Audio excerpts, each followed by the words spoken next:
Voilà le deuxième cours pour vous préparer au sacrement de la confirmation. Donc, le sacrement de la confirmation a été institué par Jésus. Qu'est-ce que ça veut dire? Ça veut dire que c'est Jésus qui nous l'a donné. Donc, vous vous souvenez la différence entre un sacrement et un sacramental? Le sacramental, on peut dire qu'il nous a été donné par l'Église, tandis que les sacrements nous ont été donnés plus directement par Jésus. Donc, on a des passages dans la Bible où est-ce que Jésus n'a pas dit « je vais vous donner le sacrement de la confirmation ». Ça, c'est un nom qu'on a donné plus tard, mais Jésus disait souvent « je vais vous envoyer le Saint-Esprit ». Donc, c'est ça que ça voulait dire. Au moins de temps en temps, quand il parlait d'envoyer le Saint-Esprit, ça incluait aussi le fait qu'il parlait aussi du sacrement de confirmation. Donc voilà, les apôtres, on sait que les apôtres l'ont donné, donc les apôtres, ils allaient voir les gens, puis ils disaient, est-ce que vous avez reçu le Saint-Esprit? Donc c'est comme ça qu'on appelait le sacrement de la confirmation. On n'avait pas vraiment de nom encore, fait que les gens ils disaient, est-ce que vous avez reçu le Saint-Esprit? Puis c'est ça, on donnait le sacrement de confirmation. Qu'est-ce que nous donne le sacrement de confirmation? Le catéchisme nous dit que la confirmation est un sacrement qui renforce la vie divine en nous et donne à tous ceux qui sont baptisés le Saint-Esprit et ses dons. Donc, on peut dire même que le sacrement de confirmation, ça nous donne presque la même chose que le baptême, mais ça le renforce. C'est comme en partie ce que le baptême nous donne, parce que le baptême nous donne le Saint-Esprit, mais ça nous renforce. Ça nous donne un surplus.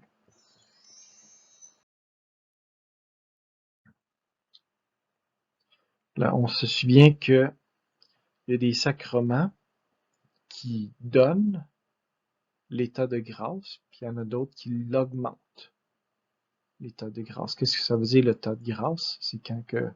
C'est la vie de Jésus en nous. Vous vous souvenez, quand on est baptisé, on a la grâce sanctifiante. Ça, c'est Jésus qui habite en nous. Quand je suis baptisé, j'ai Jésus qui habite en moi. Et les autres sacrements augmentent la présence de Jésus en moi. Je vous ai donné l'exemple du verre qu'on remplit. Comme on remplit un verre, quand on est baptisé, on a Jésus qui habite en nous, puis il faut qu'il grandisse, il faut qu'on remplisse.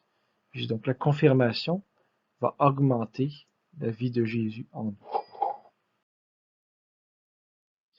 Est-ce que tout d'un coup, une fois qu'on a reçu le sacrement de confirmation, on va se sentir différent?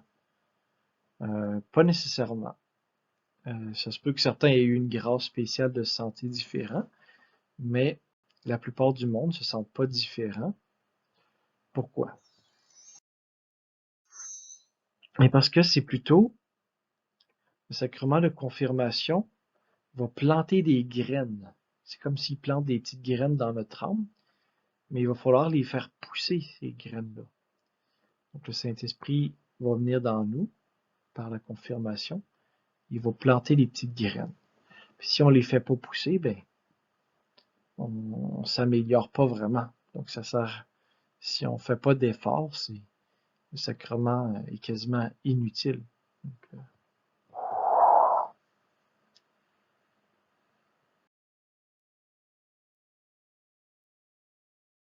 la deuxième chose qu'on reçoit avec le sacrement de confirmation, c'est le Saint-Esprit et ses 7 dons, les 7 dons du Saint-Esprit. Donc, au baptême, nous avions aussi reçu le Saint-Esprit, mais nous recevons une nouvelle effusion. C'est au baptême, on a reçu le Saint-Esprit, puis là, à la confirmation, il revient avec ses 7 dons, qui va planter comme une semence, comme une petite graine en nous, pour nous renforcer. Les 7 dons, c'est la piété, la crainte de Dieu, la force, la sagesse, le conseil, l'intelligence et la science. Donc, il y avait un saint qui s'appelle Saint Pierre d'Amiens.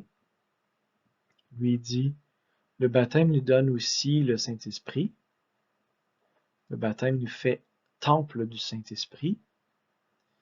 Et dans le baptême, le Saint-Esprit nous est donné pour détruire en nous les péchés passés.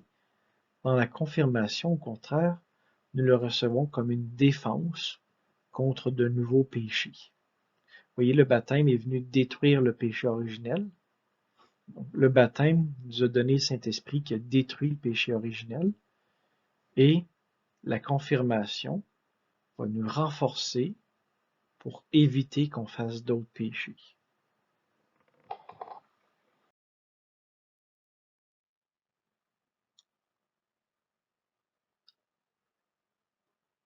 Donc, saint Thomas d'Aquin dit que les 7 dons du Saint-Esprit perfectionnent notre âme. Qu'est-ce que ça veut dire? Ça veut dire que notre âme va devenir plus parfaite.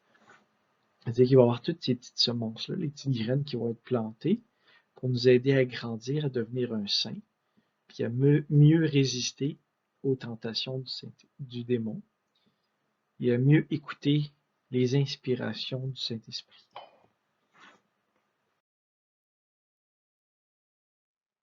Donc, la troisième chose que nous donne la confirmation, c'est ce qu'on appelle le caractère, c'est la marque. Donc, vous vous souvenez qu'il y a 3 sacrements qui font une marque, qu'on appelle aussi un sceau.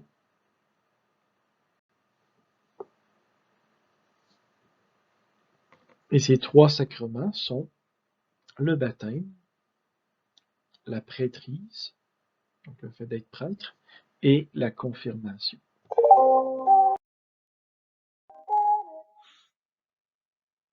Que fait cette marque?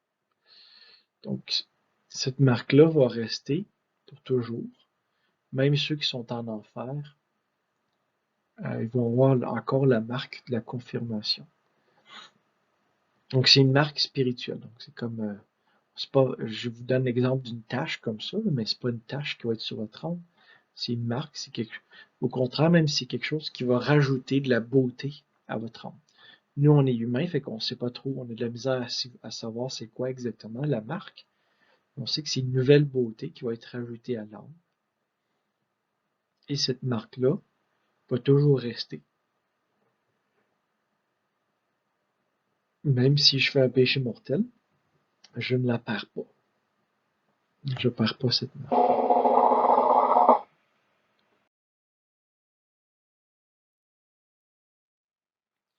Quatrième, euh, quatrième grâce qu'on reçoit du sacrement de la confirmation, c'est une augmentation de la foi. Donc, quand vous allez être confirmé, vous allez avoir une augmentation de la foi. Vous n'allez pas nécessairement le sentir, mais ça va vous aider. C'est comme des semences, des petites graines qui vont être plantées pour vous aider à augmenter votre foi. Le cinquième, c'est que vous allez devenir chevalier, soldat du Christ. Donc la confirmation fait de vous des soldats du Christ. Ça veut dire quoi? C'est que premièrement, confirmation, ça veut dire renforcer, affermir, un peu comme un soldat. C'est que vous allez recevoir l'aide du Saint-Esprit pour mieux combattre le démon, mieux combattre les ennemis du Christ. C'est pour ça que vous allez être des soldats du Christ.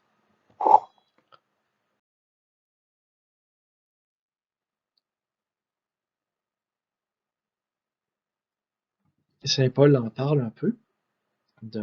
Et Saint Paul utilise l'exemple du soldat, du chevalier. Il dit, prenez le casque du salut. Donc, ayez pour casque l'espérance du salut. Donc, Saint Paul, il dit, quand vous avez l'espérance, quand vous espérez avoir le salut, c'est comme un casque que vous mettez sur la tête. Prenez l'épée de l'esprit, qui est la parole de Dieu. Donc, la parole de Dieu, c'est comme une épée. C'est tranchant, ça pénètre les cœurs des gens.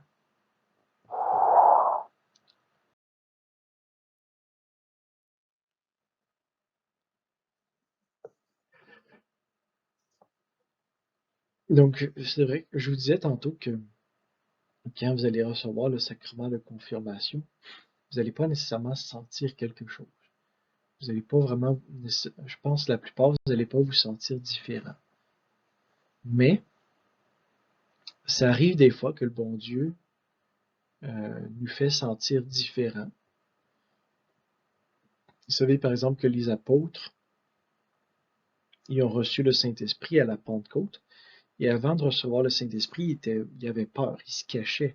Ça faisait 10 jours qu'ils se cachaient parce que ils avaient peur qu'ils allaient se faire tuer.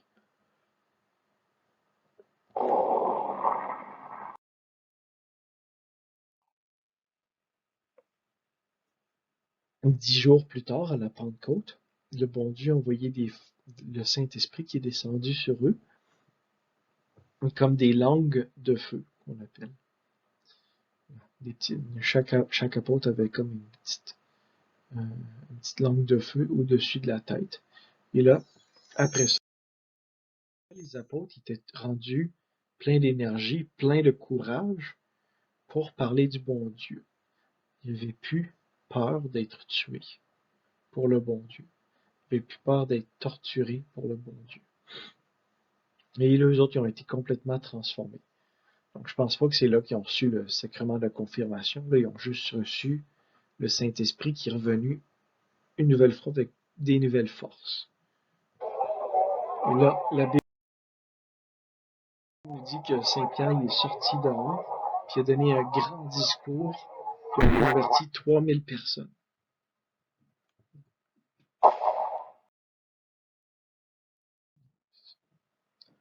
Vous voyez, le Saint-Esprit va vous être donné pour vous aider dans le si jamais vous devez mourir martyr.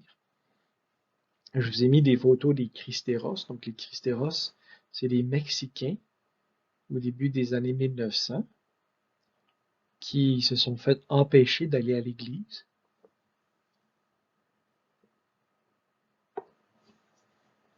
Ils se sont fait empêcher d'aller à l'église, puis il y en a qui ont voulu se battre pour garder leur droit d'aller à l'église. Et à cause de ça, il y en a qui sont morts martyrs. On voit une photo d'un prêtre qui se fait fusiller.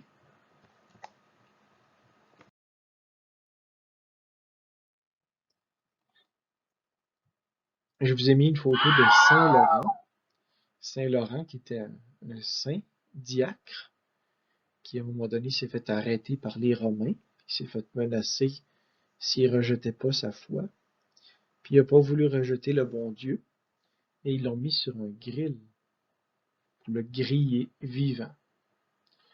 Puis la tradition raconte que on l'avait mis de côté, puis il avait grillé d'un côté. Et là, il n'a même pas crié. C'est comme si le bon Dieu lui donnait une grâce spéciale pour pas qu'il ait mal. Ou au moins qu'il ait la force de supporter le mal.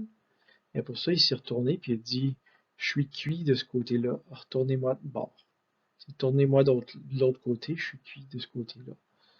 Donc, c'était un témoignage, les méchants, les bourreaux qui le torturaient, ils n'en revenaient pas. Ils disaient, hey, on est en train de le griller vivant, puis il reste tout calme, puis il dit, retournez-moi de bord, je suis cuit de ce côté-ci.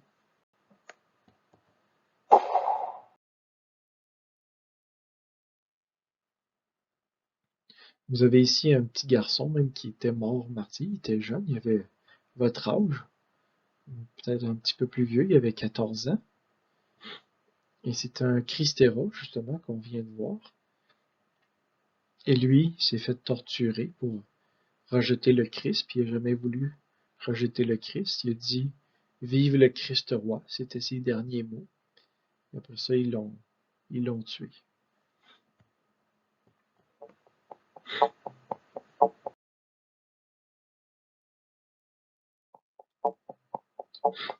Donc quand Vous connaissez l'histoire des croisades.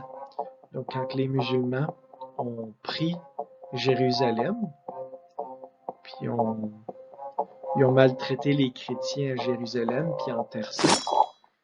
Les chrétiens en Terre Sainte, puis à Jérusalem, ils ont demandé aux chrétiens en France, en Angleterre, en Allemagne, on dit vite, venez nous aider, les musulmans nous maltraitent. Les musulmans nous ont enlevé notre liberté de pratiquer notre foi catholique. Et là, c'est là que Saint Louis, roi de France, a pris les armes, ce qu'on appelle les croisés, pour aller défendre les chrétiens à Jérusalem. Donc ça, c'est ce qu'on appelle une guerre sainte. Une guerre sainte, c'est une guerre qui est juste. S'il y a des méchants qui nous attaquent, qui nous empêchent de pratiquer notre foi, on a le droit de contre-attaquer. On dit même que quand les Christéros se faisaient attaquer, quand les Christéros se battaient pour défendre leur droit de pratiquer leur foi, la Sainte Vierge, Notre-Dame de Guadalupe, elle apparaissait sur les chevaux des Christéros, puis elle repoussait les balles comme ça. Donc, vous voyez, la Sainte Vierge aidait une guerre juste. L'histoire de Sainte Jeanne d'Arc, c'est une guerre juste. Donc, les Anglais avaient envahi la France. Le bon Dieu a envoyé Sainte Jeanne d'Arc pour dire aux Anglais de retourner chez eux.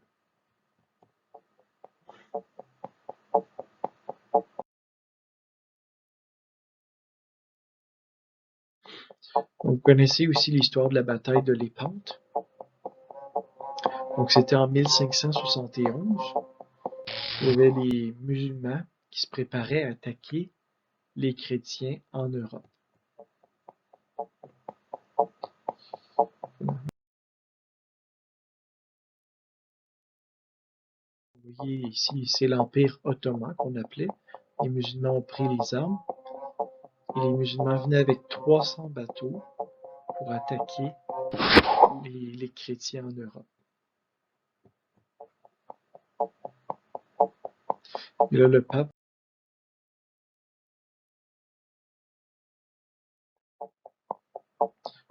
a appris ça. Puis, le pape a commencé à s'inquiéter.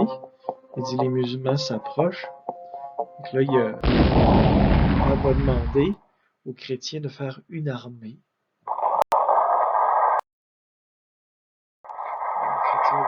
Le pape Pie V, Saint Pie V, va demander aux chrétiens de faire une armée pour empêcher les musulmans de venir envahir l'Europe.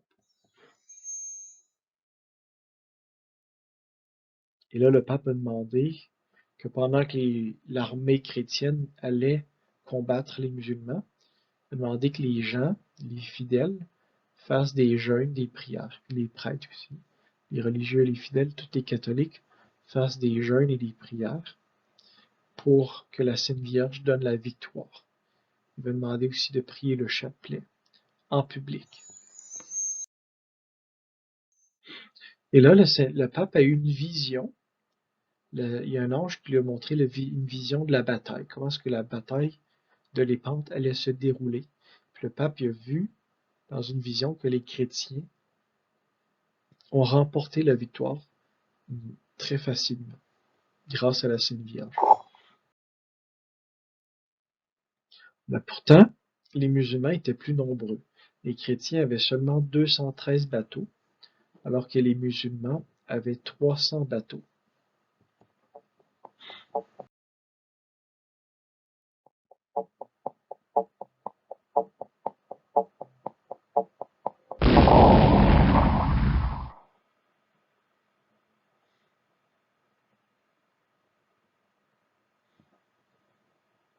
Cent mille hommes environ combattent dans chaque camp.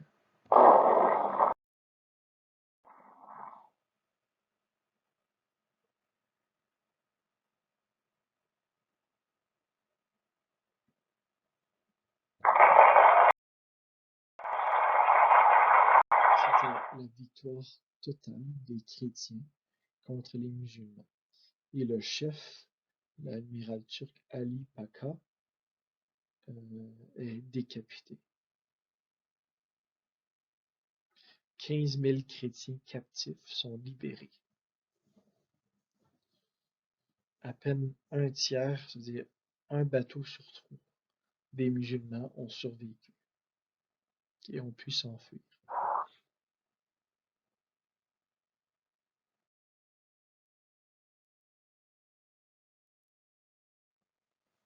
Donc, à cause de cette grande victoire, le pape a institué la fête de Notre-Dame du Rosaire.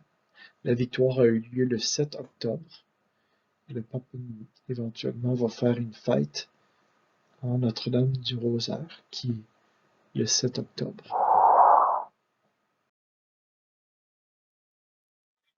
On va voir maintenant qu'est-ce qui va se passer à la confirmation. Quand vous allez être confirmé, qu'est-ce qui va vous arriver? Qu'est-ce que l'évêque va vous faire?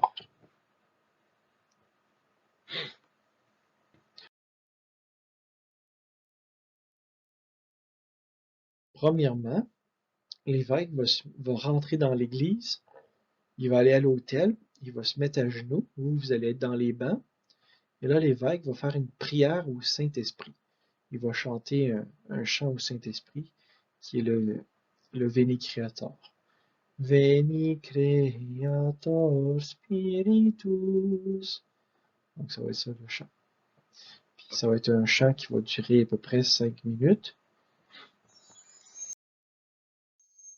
Ensuite, l'évêque va se lever debout, va se lever, et il va se tourner vers vous, qui allez vous faire confirmer, et il va faire une prière. Il va demander au Saint-Esprit de, de, de vous donner les 7 dons. Les 7 dons du Saint-Esprit.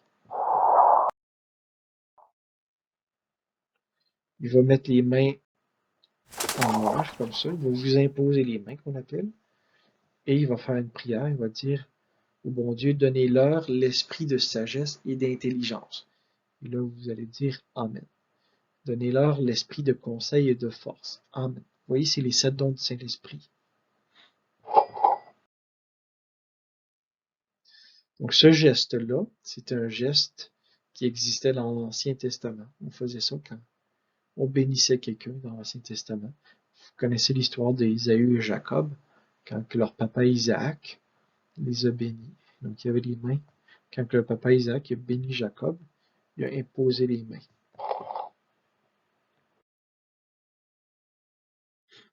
Quatrième chose, vous allez être à genoux devant l'évêque. Donc là, l'image n'est pas tout à fait correcte parce que l'image montre que l'évêque est debout, mais ça peut arriver qu'il est debout. Normalement, il est assis.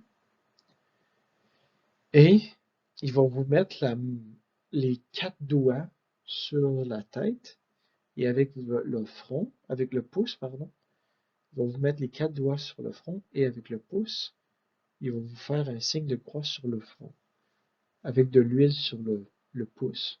Donc, il va tremper son pouce dans l'huile qui s'appelle le Saint-Crème et il va vous marquer le front d'une croix avec le Saint-Crème en gardant ces 4 doigts sur votre front.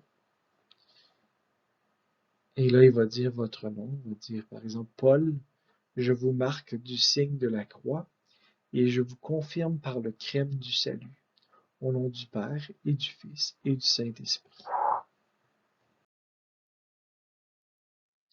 Oui, ici, on voit quelqu'un à Saint-Clément qui se fait confirmer. On voit que l'évêque, il est assis, il est en train de mettre sa main sur la tête du petit garçon. Donc l'onction, ce qu'on appelle l'onction, ça veut dire, onction, ça a la même origine que huile. Onction, huile. Donc ça ne se ressemble pas trop, mais ça a la même origine. Donc ça, c'est quand on met de l'huile sur quelqu'un. Ça date de l'Ancien Testament aussi. Vous connaissez l'histoire de David et Goliath. Quand que David a tué le gros Goliath. Et David, après, est allé, pas longtemps, un peu après, il est allé se faire nommer roi. Il a reçu l'onction par Samuel.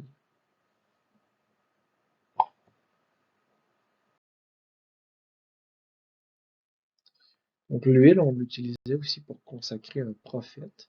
On l'utilisait pour consacrer un roi, un prophète. Et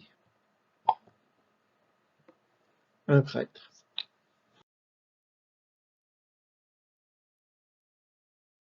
Les prêtres de l'Ancien Testament recevaient de l'huile. Donc le Christ, lui, il est prêtre, il est roi ou il est prophète? Lequel des trois? Lequel des trois vous pensez que le Christ est? Jésus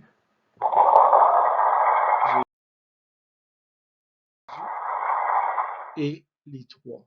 Jésus est le prêtre, il est roi et il est prophète. Donc c'est pour ça que Jésus, on l'appelle le Christ.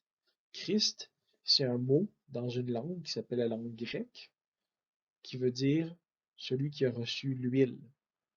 Donc quand on dit Jésus le Christ, on dit Jésus qui a reçu l'huile. Parce que Jésus est prêtre, roi et prophète par excellence. Donc, vous savez que même dans l'Ancien Testament, on utilisait la croix aussi, le signe de croix, mais on appelait ça le tau. C'était comme un T. Vous savez, le T, ça ressemble à une croix. Donc, une fois, le bon Dieu il voulait punir une ville où il y avait plein de méchants. Le bon Dieu avait envoyé ses anges pour marquer un T sur le front de ceux qui sont gentils, ceux qui n'allaient pas mourir pendant le châtiment, pendant la punition.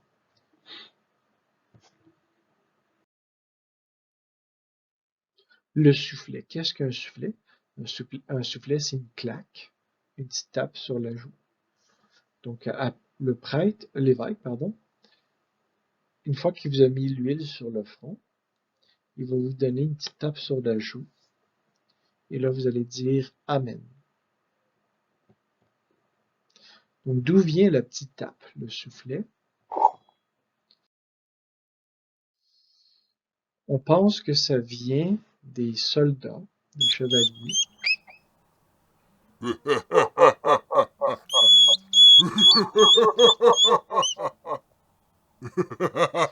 Ça vient des chevaliers parce que les chevaliers recevaient ce qu'on appelle la collée. C'est quand quelqu'un devenait un chevalier, il devait se préparer, il devait faire prêter serment, il devait se confesser, communier. Et après ça, il recevait 3 coups dans le cou ou des fois sur la joue. On lui donnait la tape sur la joue des fois au nom de Dieu ou de Saint Michel. Donc c'était pour. On dit aussi que c'est pour dire au chevalier sois plus gêné. C'est pour lui dire qu'il est rendu un homme qui doit pas avoir peur des coups. Il doit pas avoir peur de foncer, de se battre. Après vous avoir donné la tape sur la joue, la 6e chose que l'évêque va faire, c'est qu'il va se lever debout et va vous imposer les mains encore. Donc, vous allez retourner dans vos bancs, vous allez être tous dans vos bancs. Et là, l'évêque va se lever puis il va mettre ses mains étendues comme ça. Et il va faire une autre prière. Il va dire, confirmez, Seigneur Dieu, l'œuvre que vous avez accomplie en nous, du haut de Jérusalem, votre temple saint, blablabla, etc.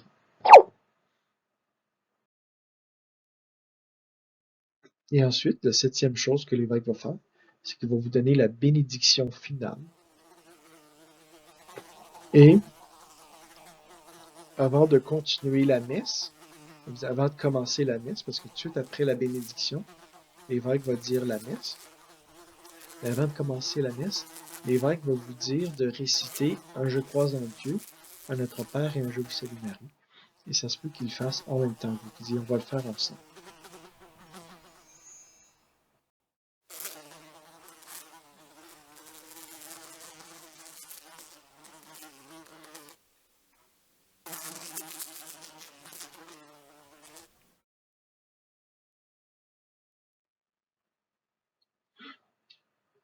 Donc, voilà. Ça, c'était pour la cérémonie. Maintenant, on va voir c'est quoi l'essence du sacrement. Vous vous souvenez que dans chaque sacrement, il y a une matière et une forme. La matière du baptême, par exemple, c'est l'eau. La forme du baptême, c'est les paroles. Je te baptise au nom du Père, du Fils et du Saint-Esprit.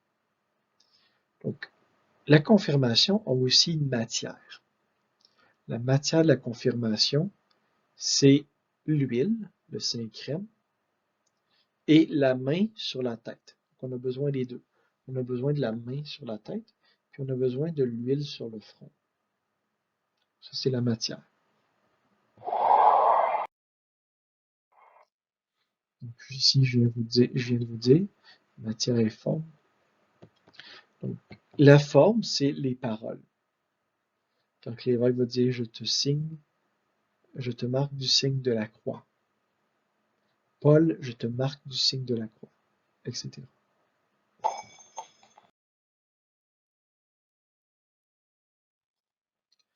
Donc, il existe 3 sortes d'huile qu'on utilise dans l'Église catholique pour les sacrements. Premièrement, le Saint-Crème. Deuxièmement, l'huile des catéchumènes, qu'on appelle aussi l'huile sainte. Et troisièmement, l'huile des malades.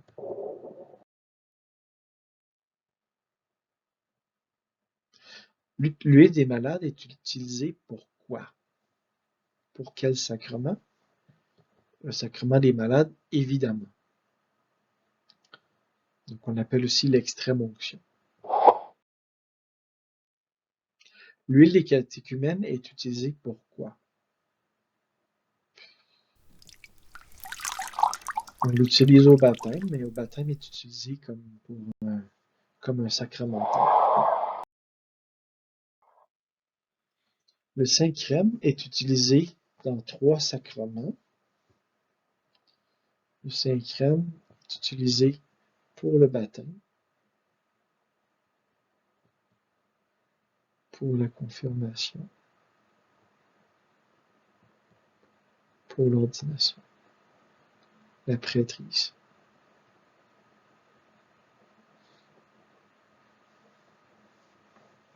Oui, ici, j'ai mis une photo d'un évêque, un prêtre, pardon, qui reçoit l'huile sur ses mains. Et après ça, il se fait attacher les mains comme ça. C'est la maman du prêtre qui doit aller détacher les mains. Puis elle doit garder ce linge-là jusqu'à sa mort, puis elle se fait enterrer. Ça montre que la maman accepte de donner son fils au bon Dieu.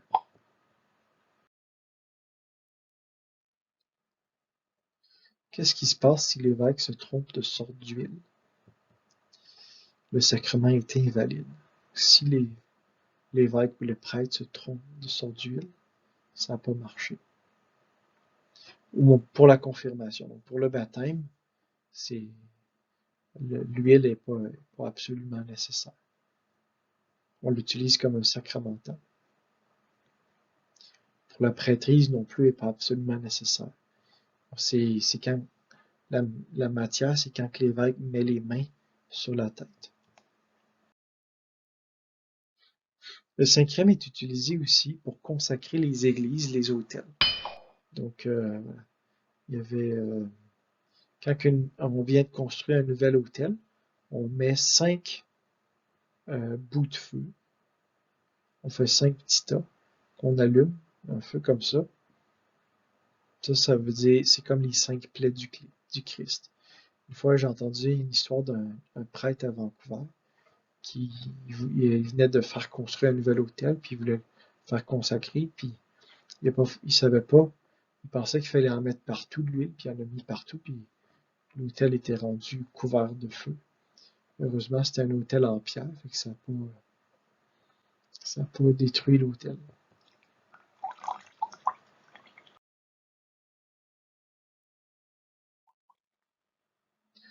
Saint-Crème, ça vient du grec chrisma. Ça a la même origine que Christ, celui qui est oint, qui a reçu l'onction. Il existe une messe qui s'appelle la messe chrismale. Et ça, c'est la messe quand l'évêque bénit les huiles. Les 3 sortes d'huiles qu'on vient de voir. L'huile des catéchumènes, le Saint-Crème, puis l'huile des malades. c'est cette messe-là. Puis la messe, normalement, c'est un jeudi saint, le matin du jeudi saint. Oui, ici, ça, c'est la cérémonie. Les prêtres doivent... il y a plusieurs prêtres qui doivent souffler en signe de croix sur les huiles, puis ils doivent dire Ave Sancta Chrisma. Salut Sainte Crème.